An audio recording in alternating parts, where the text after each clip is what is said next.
Father God in heaven, we thank you for this wonderful afternoon that you have allowed us to come out, to come and dwell into your presence, to come and listen to your words, oh God. Indeed, we need you. We need the strength that comes from you through your words, oh God. That may this spiritual life of every one of us, oh God, will become strengthened to overpower the darkness, to overpower, oh God, every work of the enemies. Because we are your children, the victorious children, ako nga, patuloy nga, mga gawag, na si Kapilios, and Kapilios, my son. And so Lord, over this place, reign in our heart, in our ears, O God, that may every words, O God, every message that you are going to give unto us this afternoon will be, O God, ako nga, patuloy nga, timid ka na kami, O God. This is our prayer in Jesus' name. Amen.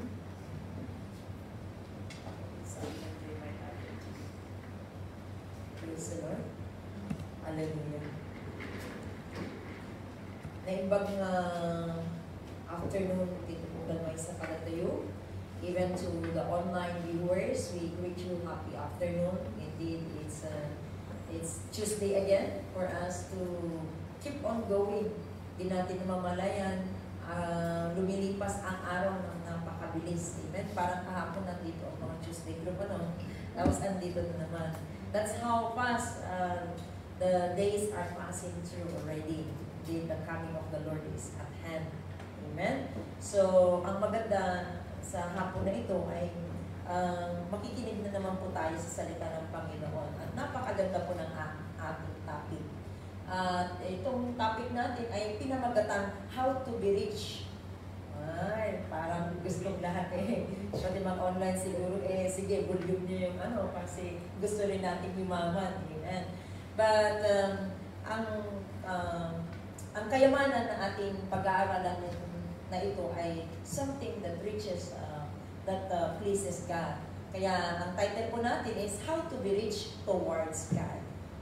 Bakit yun yung pag-aaralan natin, hindi yung earthly riches? It's because earthly riches, we all know that it can lead to greediness. Alam mo yung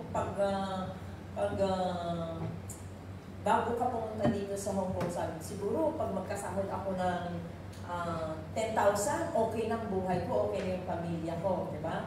And then we came here in Hong Kong, and even wherever you are, sa mga ating mga kapwa manggagawa, OFWs, sabi natin is okay na yun, pero nung pagdating natin ng abroad, parang kulang pa, di ba? Kasi at the time that we already came here abroad, parang lumawak na yung mata natin, ay gusto ko rin magkaroon nito, gusto ko rin magkaroon nito. So comes now the greediness. Yan. Yun yung dudulot ng earthly riches. Kaya hindi yun ang pag-aaralan natin. That even, even in this earthly riches, dito nag-uumpisa kung bakit nag-aaway-away ang magkakapamilya nang dahil sa mana, or even other possessions that the family has na hindi magkaunawaan sa paghahati-hati ng mga kanilang kayamanan. So, nagkakaroon na sila ng even the whole family, nagkakaroon na ng higwaan. Amen? And even not only inside the family, but also even in the world. Bakit nagkakaroon ng war, just like Philippines and China and other countries who are interested of the South China Sea. Sa Pilipinas, claim na Philippine Sea, China Sea, and other countries who get interested in it. And they nagkakaroon na ng higwaan. Amen? And in these things, that's why nagkakaroon ng, inside the family, nagkakaroon na ng patayan. Even leads to nagkakasuhan yan. They sue you to court, mas kapatid mo, mas pinanay mo, kinakaso nila dahil hindi sila satisfied sa paghahati-hati ng mga ari-arian. So, yun yung nakokos ng earthly riches. So, huwag tayong sanang magka-interest masyado sa makamundong kayamanan. Amen? Because these things does not endure forever. It's only temporary here on earth. So, let us remember that when we when we have the spirit of greediness, dahil gusto natin acquire, gusto natin yumaman, gano'n na, yun na yung focus natin, nakakalimutan na natin ang Panginoon, it will lead us to hell. Gawin na natin conclusion, huwag na natin pakabakin. I think the microphone is praise.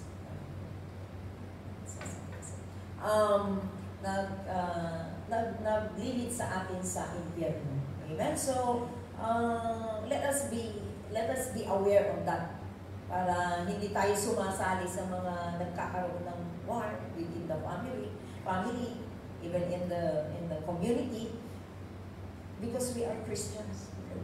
May mas higit pa doon na kayamanan na dapat natin i-acquire. Amen? So yun po yung ating pag-aaralan ngayong hapon ito.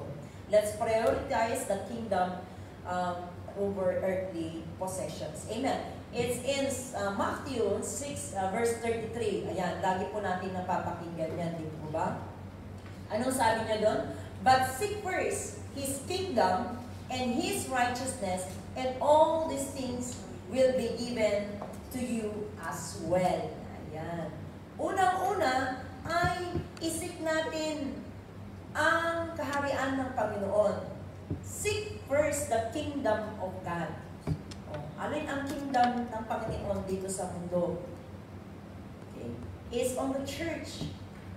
Where we, in the church circle, kung may mga activities ang church, doon ang territory ng Panginoon. If there's Bible study, doon ang kingdom ng Panginoon. Wherein, in every gatherings, in every activities, na siya ang nangunguna, siya ang reason ng gathering, that is the kingdom of God.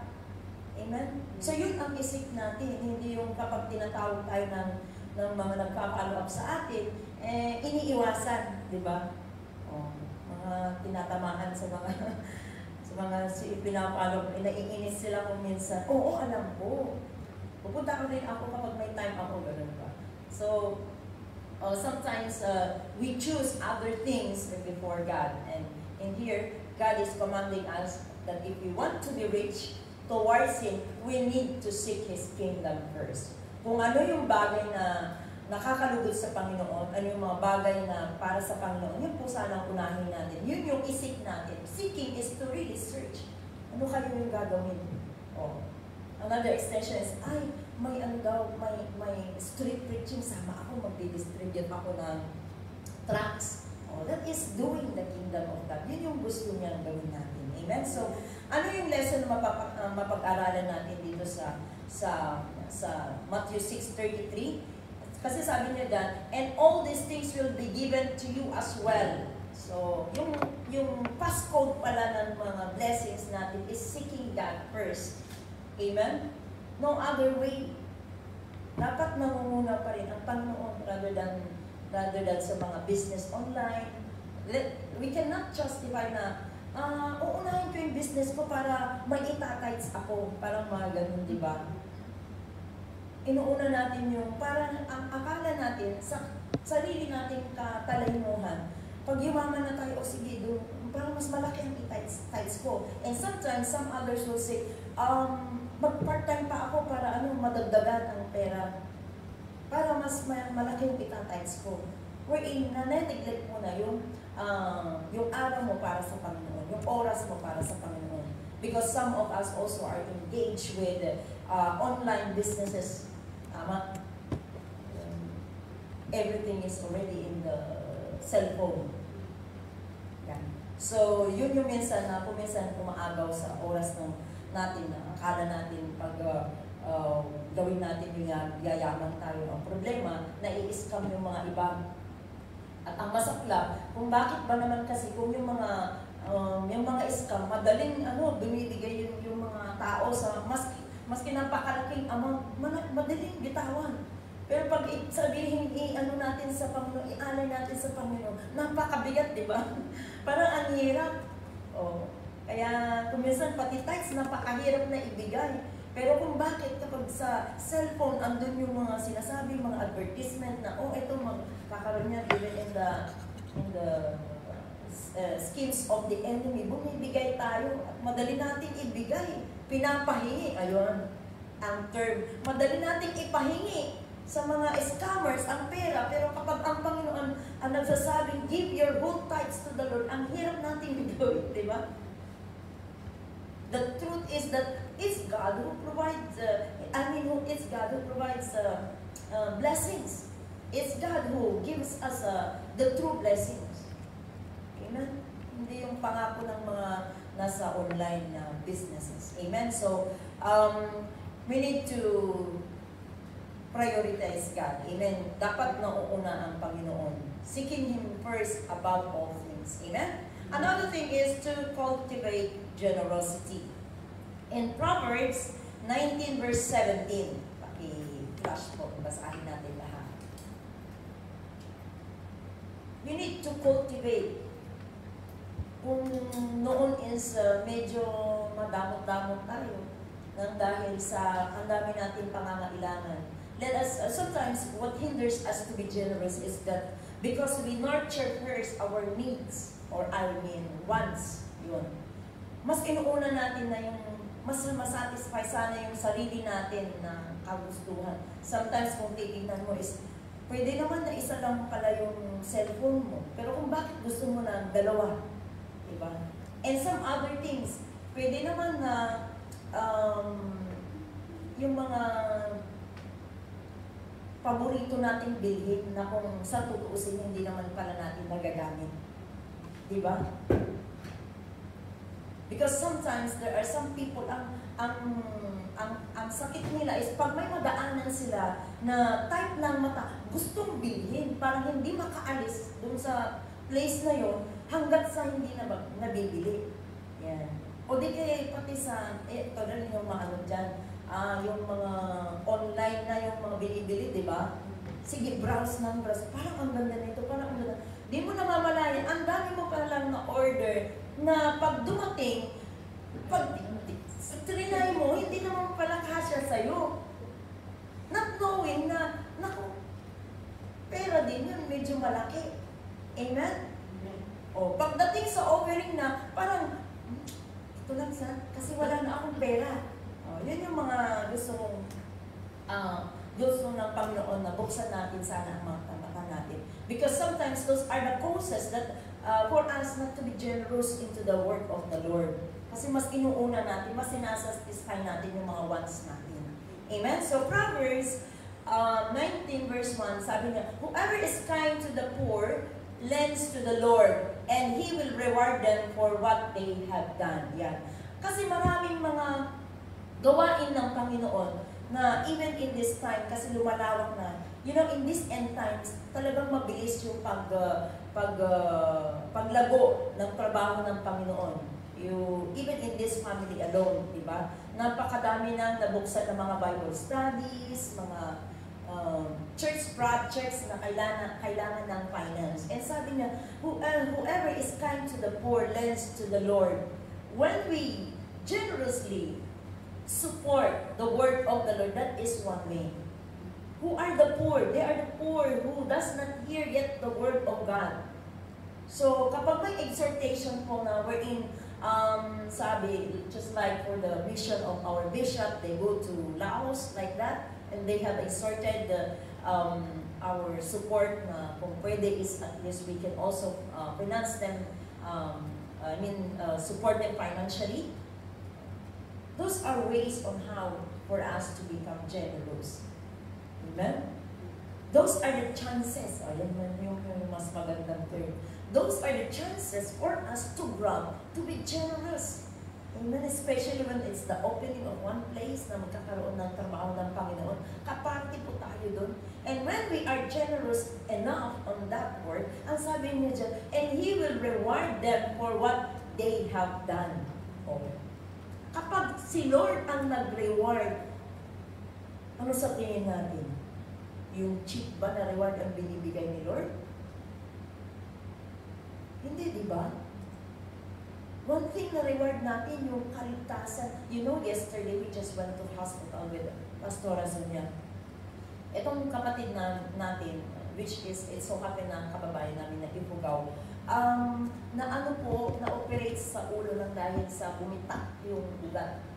And they categorized it as aneurysm na pala pagkaganon. binuksan po yung ulo na dahil sa na-stroke siya at bumutak po yung ugat dito sa ulo. And as we can see, situation talagang grabe. Sabi ko, kita mo, buti na lang, napakabuti ng Panginoon nang dahil nung kasama niya sa bahay, nadala sa hospital before, doon na sa hospital bumitak yung ugat. It's not doon sa tinitirhan nila. Otherwise, wala na. And even in that alone, you know, kung sa Pilipinas yan, wala na eh. Kasi yung travel mo pa lang eh, dito, anong pakabilis po ng ambulance, sabi nung kasama niya. It's just like 5 minutes kasi napakabilis ng pangyayari. And then when we went to the hospital, talagang buti na lang, and then scan siya kaagad. Kaya naagapan. Sabi ng doktor, you come here, and pati yung amo, you have to decide because we need to operate her now, sabi niya. So, nag-ano na yun, okay, if that's what is good for them, do it just to save the life. So you see, maraming bagay na nang nangyayari sa ating panahon na hindi natin namamalayan. So, our health alone is a blessings from the Lord. Ang daming mga na-hospital, ang daming mga na-aksidente, ang daming mga na-terminate, you know? Yung amo ko, nagpaano siya ng boarding house and so, you know what happened? Wala ito na-terminate ko, walang ano. So you see, and here we are having this implement that it is sustaining. That is the blessings of the Lord, di po ba? Napakagandang blessing yan. Ang daming mga walang trabaho sa Pilipinas. And so let's while having this employment, while having this financial na blessing ng Panginoon, then let's support because God will reward us. Amen? Hallelujah. The next po na ating titignan is, so let's be generous and live simple life. Yung sabi ko kanina, don't acquire things that we don't need because it hinders us to be generous and to support the work of the Lord. Amen? Another thing is to invest in heavenly treasure. Ano yung mga heavenly treasures na tinutukoy ng Panginoon? Let's see in Matthew 6, verse 19 to 21. Verse 19, whoever is kind, Matthew, do not store up for yourself treasures on earth, where moth and vermin destroy, and where thieves break in and steal. Ano yung mga yon? Baka sa ngayon bumibili or may hinuhulugan kang napakamahal na kwentas. Gold from, Singapore gold ba ang pinaka-ano? Yan, sa mga mahilig sa mga alahas. Another thing, you might be saving up money, saving up yan for buying like, yung pinakamahal na phone ngayon, iPhone. Yan. Tapos, dumami ka lang sa Pilipinas na na-snatch sa Maynila or even here, around here in Hong Kong. Galabas mo, daming mga tao during holidays na wala, pinagka-interesan, wala na. You see? It can be snatched by the enemy. Ano pa yung mga earthly things na pinupundang natin? Baka akala nyo, ay, bili ako ng napakalaking TV para pakita ko sa neighborhood ko na may pera ako. Tignan na natin. Even here in the Philippines alone, we know already the news that we see. Yung sa Lindol, even sa mga typhoons. Madaling pangalan ng tubig ang mga ari-arian ng mga tao. Even sa mga buildings na napakalaki pag dumaan yan sa Lindol. You know, that's the point in here. We should not invest too much on those things, but on the heavenly things. In verse 21, nabasa pa ba natin yung 20? But store up yourselves treasures in heaven, and in verse 21, but for where your treasure is, there your heart will be also. Yan.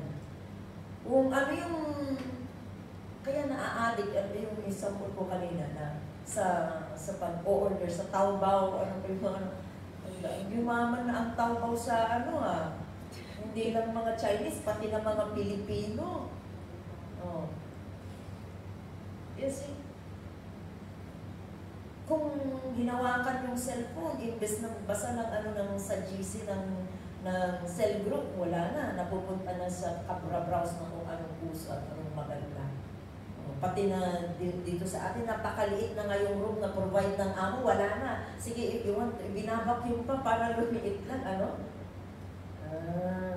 So, on those times that we are spending sa browse, nakakalimutan na natin yung pag-pray-pray, kakalimutan na natin na gampanan ng maigi ang ating tungkulin sa ating mga amo, kaya napapagalitan ng iba. Yung iba is natsatsaw na talaga. Yeah. And you yourself, when you are not doing well your service, hindi ka comfortable eh. A natural person always, when we give the best service that we can give, inaasahan mo na, Lord, yung bang at peace ka, I'm happy. The day is over. Pero yung ano mo, yung nirush mo lahat ng ano nang dahil sa na-occupy mo sa kapanonood, sa kabrabraw, sa cellphone, i-rush mo yung trabaho mo, mas stress ka, di ba? Yan. Stress yung muscle mo dahil, hala, nandiyan na si amo. Tapos yung isipan mo, ano nga ba yung susunod? Diba?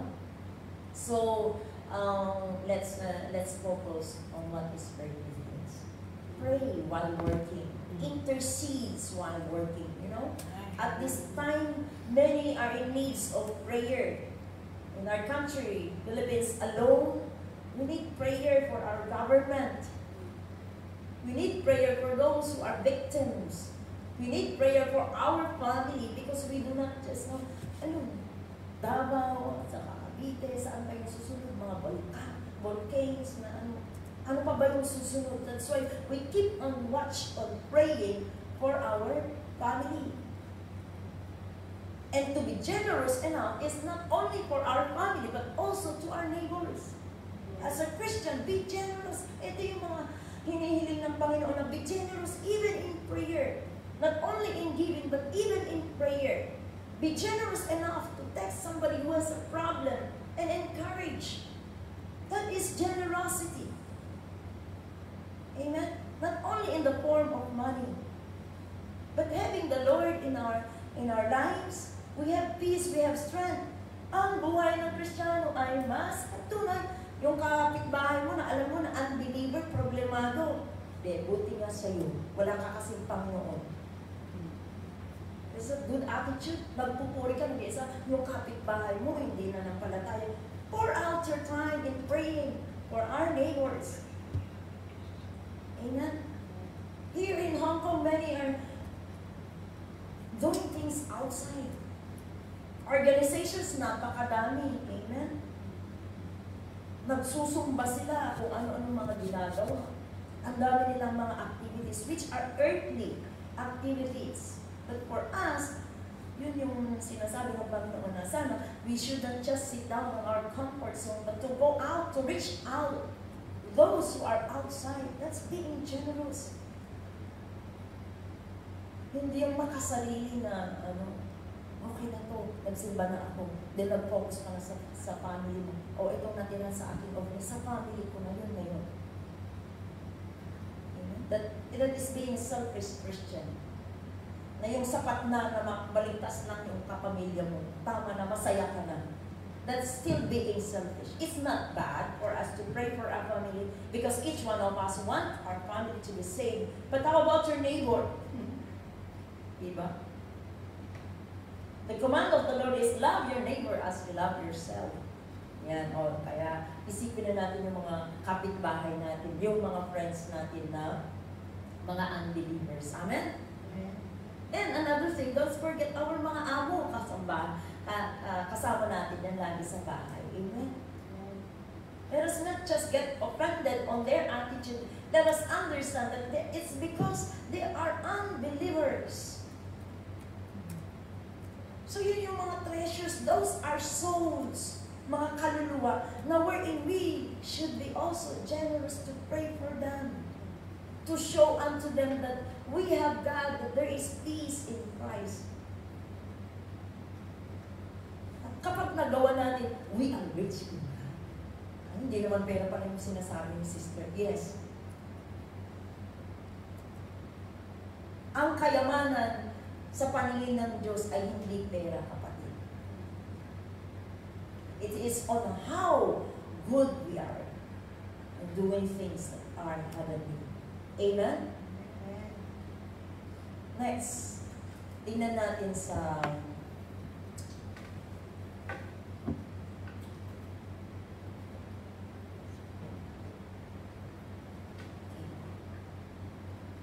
next is develop a God-centered mindset. Mabilis pala ako. Malapit na tayo matapos. Develop a God-centered mindset. Okay. In here, if we remember the 10 Commandments, ano yung pinakaunang command ng Panginoon? Let's see in Exodus 20 verse 2 to 3. In the 10 Commandments, yun yung inuna, hindi nilagay sa second, hindi nilagay sa third or sa last. But rather, in Exodus chapter 20 verse 2 to 3, I am the Lord your God. Yeah. I am the Lord your God who brought you out of Egypt, out of the land of slavery. Yeah. Let us remember that nung wala ang Panginoon, we are slaves of pharaohs in Egypt, whereas Egypt is on the worldly. But if their God comes into our life and He brought us out from Egypt.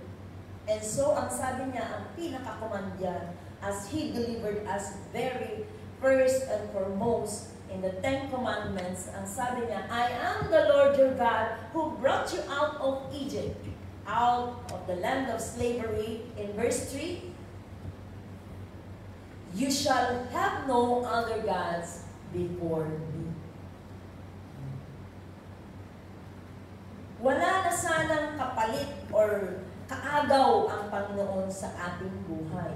Because as He has saved us, as He has rescued us from the darkness, siya sana ang manguna, siya sana ang leader ng ating buhay.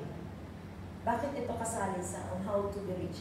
Because having God, yung sa verse natin, seeking God, all those things shall be added unto our lives. That's why we need to put Him, God, we need to put God in everything.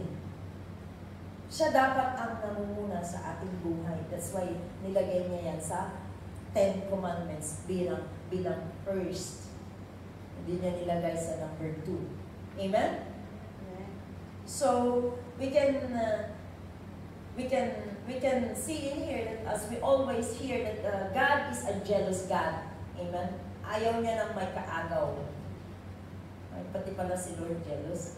Hindi lang pala si Mr. Pong.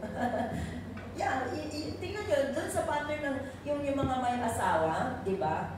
Kapag may kaagaw si Mr. Pong, matutuwa ba yan? Hindi, di ba? Magagalit yan. Kung minsan nga, they can even kill people. Dahil may kaagaw sila, ako lang dapat. Ganun. So, that is for God also. Gusto niya siya yung nanguna sa ating buhay. Why? Because when we have Him, when we set Him things, when we set Him first, above all things, everything will go well in our lives. Everything will go successful. Everything will be okay. It will lead you to heaven. It does not lead you to hell. Amen? Amen. And so, yeah. In Matthew 6:24, sabi niya dyan, no one can serve two masters. Either you will hate the one and love the other, or you will be devoted to the one and despise the other. You cannot serve both God and money. Ito yung sinasabi ni Lord na kailangan siya yung manguna. After all, serving God, hindi tayo magkukulang. kung bakit feeling natin kulang na kulang, yun yung sinasabi. Because, yun nga, mas marami tayong budget sa mga wants natin kaysa sa mga needs. And the thing there is that kung minsan pinakain pa natin ang bagay na para sa Panginoon. Ginagalaw natin yung para sa Panginoon. That's why we are suffering first. Amen? At another thing is because we are stingy. Madamot tayo pagdating sa trabaho ng Panginoon. So, how could we really receive the abundance of blessing? Especially in our time today.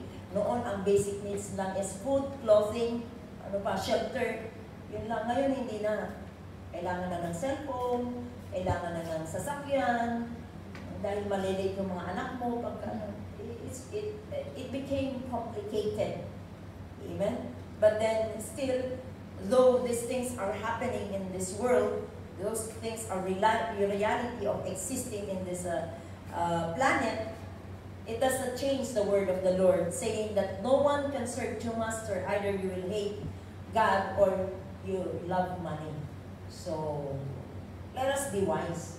May promise na si Lord that when we seek God first, lahat na ng bagay ay darating sa ating buhay. So, let's hold on to this word of the Lord. Napakinggan na natin to. So, sana huwag tayo magbingi-bingihan. Huwag natin kalimutan.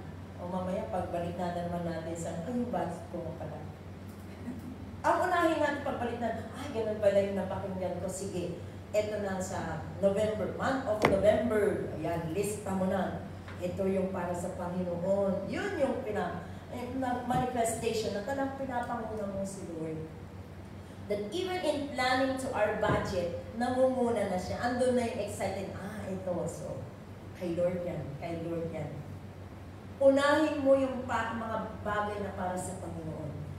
Ito, kailangan ko ng budget dito. Kasi hanggang ngayon, wala pa akong Bible. Yung mga ganun na bagay. O hanggang ngayon, wala pa akong, anong tawag natin dito? Dress. Lagi akong nakapantalon sa sasamba, sinasabi dito sa salita ng Panginoon na makipag-meet tayo, makipagtagpo tayo sa Panginoon. Dress modestly. Yan. So that when I go to the church, I can feel comfortable na magpuri sa Panginoon. Hindi yung kapag magpuri sila during the service, ako na naman yung pinapatamaan. Those who have no Bible, buy Bibles now. Ito, alam ko, sa Christmas, kailangan namin mag-alat ng regalo para sa mga new ones. Mga ganun na bagay ba? Ahead of time nandun na kasi yung puso mo na ay para sa Panginoon. Si Lord na yung pinapangunan natin sa ating buhay. Amen? Hindi yung, ito, para sa ganito. Ang dami na natin yung mga inisip. Amen? But let us not keep on be deceived by the enemy. Keep on thinking of what is the earthly na ang akala natin mas secure tayo sa mga bagay nila. Amen? So, let's be awakened. For the word of the Lord will always accomplish in our life. Let's not hate God by loving so much money. Pinagpapalit ng mga tao ang Panginoon as they prioritize to go for part-time jobs. Kasi nagkukulang na. Let's trust more on God rather than on our needs. Amen?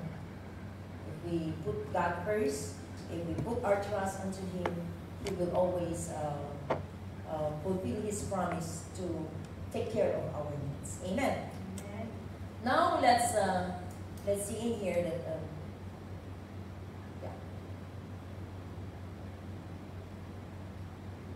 that the relationship must be more on focusing on God, not on the earthly relationship, as we always set our things na mas maraming portion yung pamilya natin sa ating mga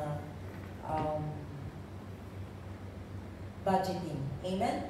Yeah. Another thing is that have faith in God. Have faith in God para tayo ay mayaman sa paningin ng Panginoon. In Mark 11 verse 24, anong sabi niya dyan? Even just having faith, ano yung sabi dyan? Therefore, I tell you, whatever you ask for in prayer, believe. Yan. Believing is having faith that you have received it and it will be yours. So, even in prayer, if you put faith in prayer, then you will receive it. Yan. Ganun pala. Kailangan pala ng faith, hindi yung nagdadalawang isip, so that we will receive the blessing. And when we have blessing, of course, you feel, oh, I have something.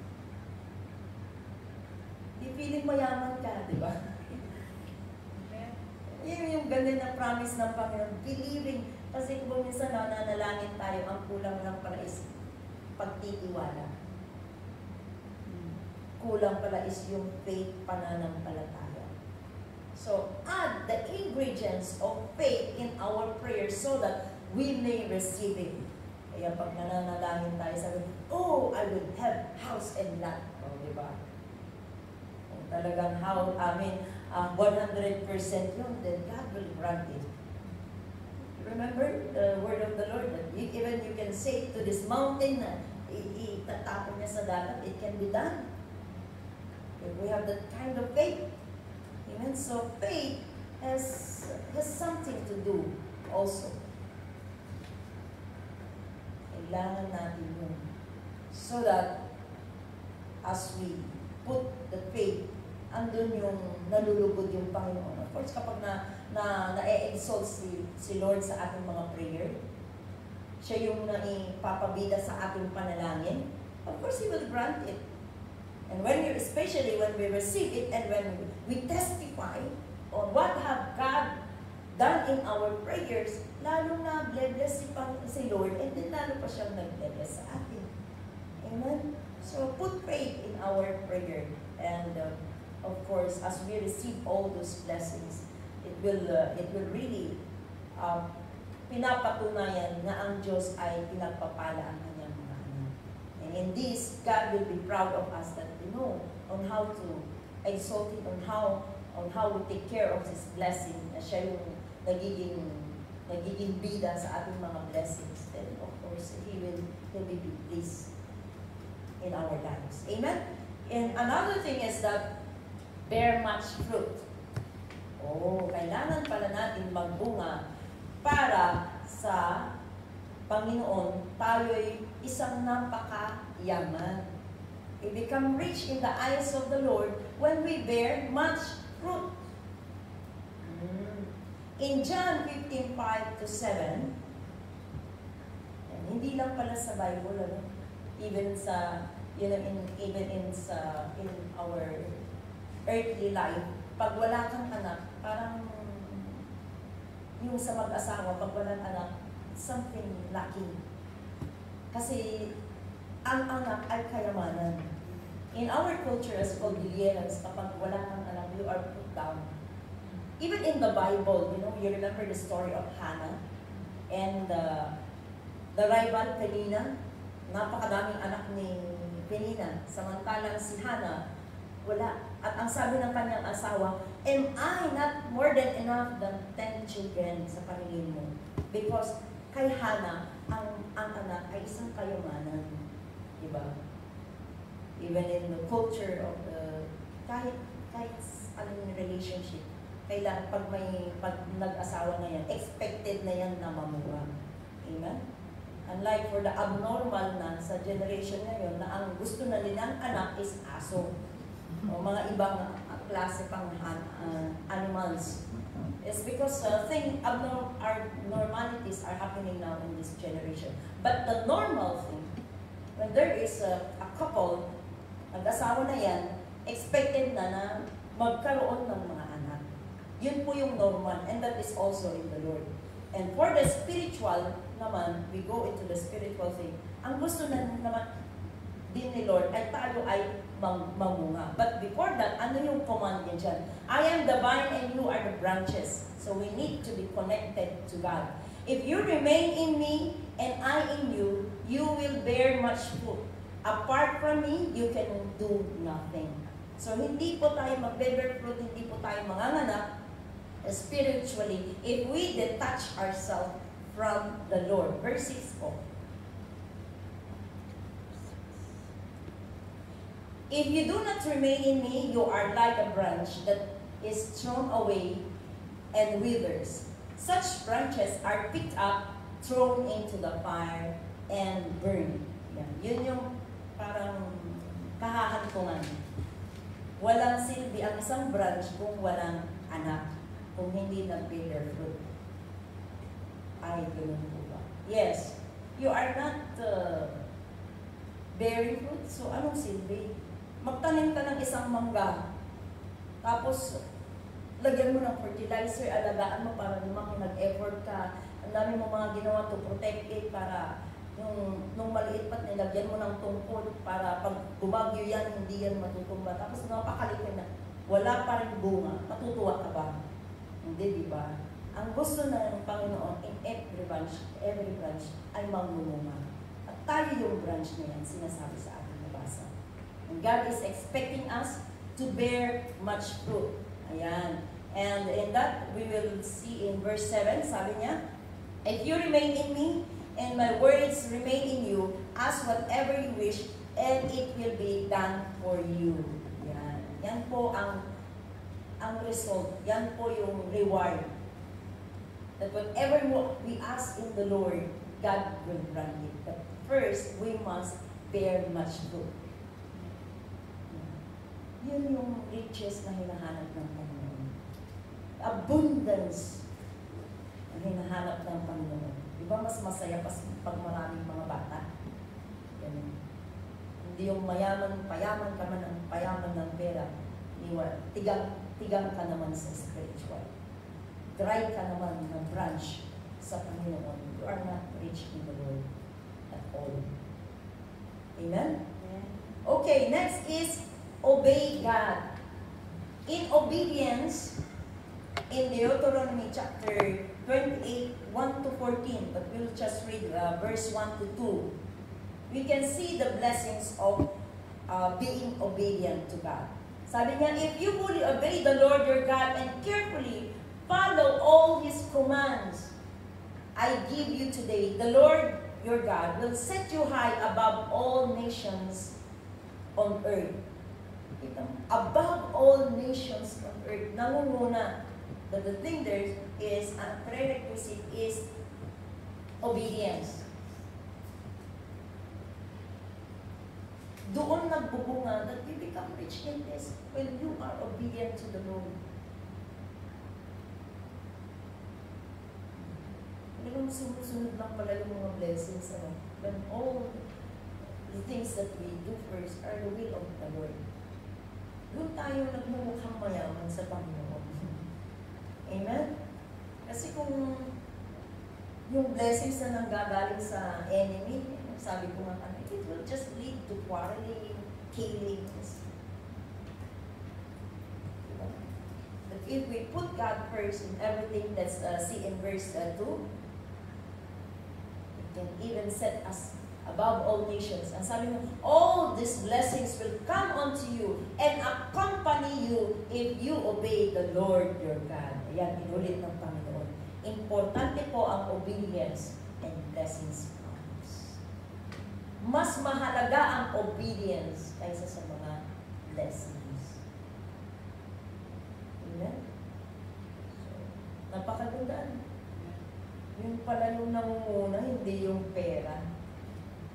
Yung to see is to believe, Lord. Kailangan mag-obey pa pala. Kailangan manalangin with faith. Diba? Okay, next. Tapos na pala tayo.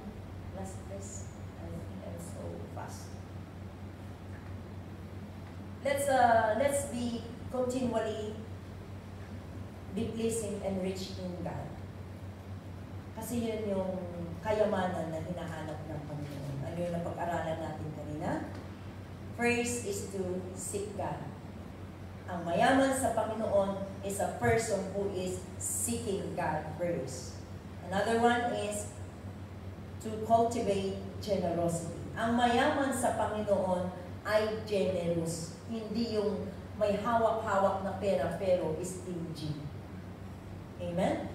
Another thing is investing in heavenly treasures. Ang mayaman sa Panginoon ay mas pinahahalagahan ang mga bagay na makalangit, ang mga bagay na importante sa Panginoon rather than on the earthly treasures, not on the gold of the earth. Amen? And another thing is, ang mayaman sa Panginoon is the one who put God as the center of it all, developing a God-centered mindset. Amen? Para mayaman tayo sa kanyang paningin, it should be in everything, siya yung sentro ng ating mga aktibidades sa buhay. Mga bagay na ginagawa natin, pinanang priority natin. Sa budgeting, si Lord ang nangunguna. Siya ang sentro ng ating mga ginagawa sa buhay. Sa trabaho, siya yung sentro ng ating trabaho. Amen? Even sa pag-aalaga natin sa mga alaga natin, siya pa rin yung sentro. Lord, paano kaya mabait? Paano ko kayo mapapasunod yung alaga mo? Because yung mga bata ngayon, napakahirap mong i-call their attention. They are so much focused on the gadgets. Amen? So, even in their own lives, nakakaawa sila actually, you know. Yung bang yung sentro ng buhay na nila is sa games, sentro ng buhay na nila is on the other things. What is the future of the next generation kung ganito yung mga bata? That's why we need to distract them and divert them and bring them to the Lord. Ano yung mas mahalaga sa buhay? Amen? That they may know the purpose of existing on this earth. Yan po yung mission natin. Diyan tayo mag-focus. And that is when our minds is set on God. When we put God as our center of everything, nakikita na, ito yung purpose ng Panginoon sa isang tao. When we know who God is in our life, ano yung pinaka-purpose niya sa ating buhay, ganun din yung pwede natin ma-impart sa mga bata. Pero kung malabo yung pagkakakilala natin sa Panginoon, because we do not have a full knowledge of the Lord. O konti lang. Yan lang. Medyo gusto man natin maging generous, medyo mahirap. O konti. Because we cannot give what we do not have. We need to understand that. But when we are rich of the knowledge of the Lord, because we are putting God as the center of everything, madali ba na ano? In every situation, yung kusa na lang na lumalabas are godly words. Kasi siya yung laging sentro ng isipan natin, ng puso natin. So in every occasion or in any emergency that will happen, madali na lang. Kung hindi, sandali, manalangin muna tayo. Sandali. Diba? Uy, hindi ganyan, sandali lang. Sister, huwag ka magalit kasi hindi yan maganda. You can impart already the things because you have it in your own life. Pero pag hindi, nakikisaw-saw ka muna sa ano. Tapos i-udin to lang na, sige, mag-pray na lang tayo. Diba? Ang dami na lang na banggit, ang dami nang na pag-usapan. Tapos, it just consume so much time. Marami pang maaalala. Ay, nabanggit ni ano, ganun yun. To trap it, immediately, we better say, let's pray first. Diba? Kasi, andun na yung usan eh, si Lord. Para yung pag-uusapan is, maganda yung flow. Diba? Amen? So, develop a God-centered mindset and you will be rich in the sight of the Lord because we have something to share. Amen? And faith in God. Kailangan natin ng pananampalataya. Amen? Because faith must come in our life. Without faith, wala. Magiging talunan. Kapag talunan ka, poor ka. Di ba? May talunan ba na mayaman? Wala. Ang mga mayayaman are powerful, di ba? Those, you can see all those who are in the figures in the streets because they have money. So they have power. They have something to boast. Tayo, in spiritual, ano yung meron din tayo? Hindi mo pa naman pala tayo. I have a big God that can heal. Yung first noon na pinanalangin, binisita din namin ng kababayan din namin na Ifugao, went home already. Ang ganda po kasi nakita po namin yung napakabilis na pag-improve niya. Alam niyo yung na-poison ka sa sitio. Grabe din pala pag na-poison ang bilis. Yung itsura niya talagang hindi mo maano. So, when the time that we went to the hospital at that, parang ano mong tingnan kasi nakakaawa. Yung nag-bantiyo pa na, yung kamay, very purple, lahat ang dami mga sa kanya, nakakonect. They really had to change the blood, pero hindi nila basta sa bilisan kasi syempre is positive nahanap na mga. But ang napakaganda doon is that we've been there, nakala siya even in prayer, it's a miracle that napag-pray siya. So, umuwi na po siya sa Pilipinas. Sabi natin kung sa Pilipinas na wala na siya patay. And then yesterday again, parang nag-flashback ganun, ulit yung ganun na itsura kasi talagang nag-buds nung papunta namin ni Pastora Sonia kagabi. Parang hindi, parang iba, parang lalaki. Pero, ganda po fine, sabi niya. Parang hindi mo sa talaga mamukhaan sa itsura niya.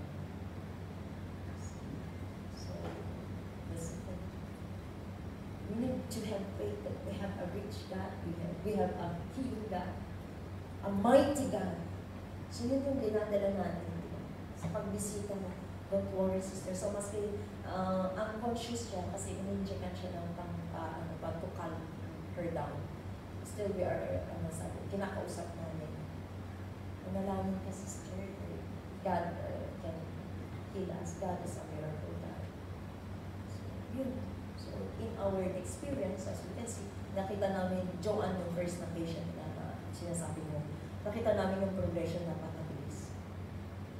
So, next na visit namin, nakakadila na siya.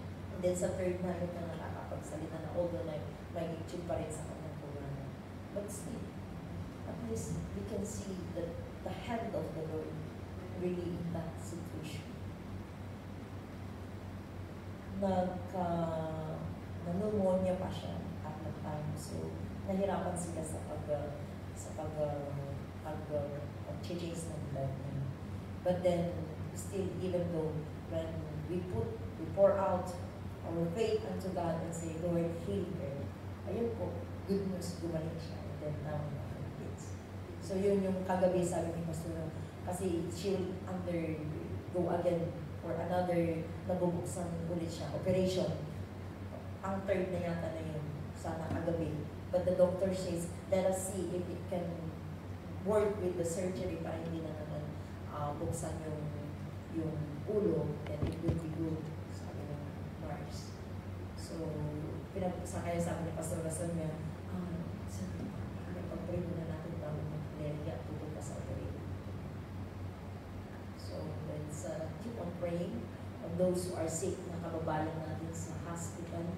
Accordingly doon sa amin niya sa bahay, is that meron ding Pilipina na gano'n din ang case, pero transfer na siya sa ibang ward, so she do not know.